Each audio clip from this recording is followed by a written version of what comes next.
Hi friends, ఎలా ఉన్నారు? నేను మీ మేరీ అక్క. Praise the Lord. దేవుడు మనందరినీ దీవించునుగాక. ఆమేన్. నేను ఈరోజు మీతో ఒక చిన్న కథతో మాట్లాడాలని ఆశ కలిగి ఉన్నాను. అదేమిటి అంటే, ఒక ధనవంతుడి ఇంటికి ఒక అడుక్కునే అతను వెళ్ళి భిక్షం అడుగుతున్నాడంట. భిక్షాందేహి అని. ఆ ధనవంతుడు ఆ భిక్షగాడిని చూసి తన నోటికొచ్చినట్టు తిడుతున్నాడంట. ఆ భిక్షగాడు మాత్రం ఒక్క మాట కూడా మాట్లాడుకోకుండా నిలబడి చూస్తున్నాడంట.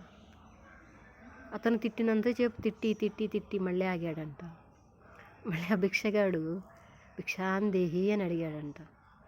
మళ్ళీ ధనవంతుడు మళ్ళీ తిడతాం మొదలుపెట్టాడంట. అతను ఏమీ మాట్లాడలేదంట. తర్వాత మళ్ళీ భిక్షాందేహి అన్నాడంట. నేను ఇన్ని తిట్టులు తిడుతున్నాను, అసలు నీకు సిగ్గు అనిపించట్లేదా?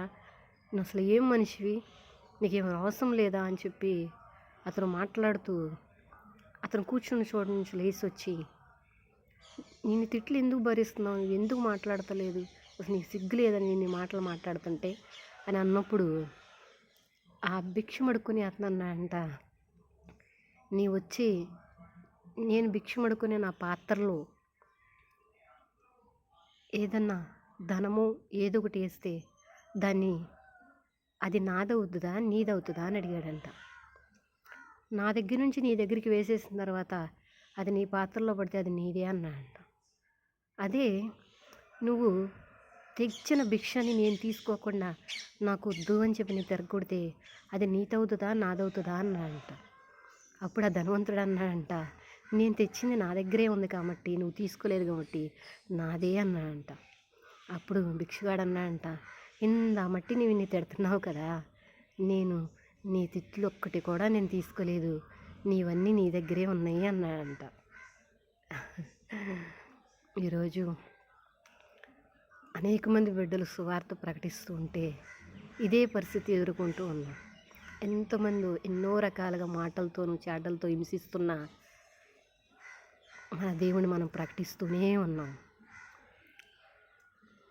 మనం సత్య సువార్త వాళ్ళకి చెబుతున్నాం.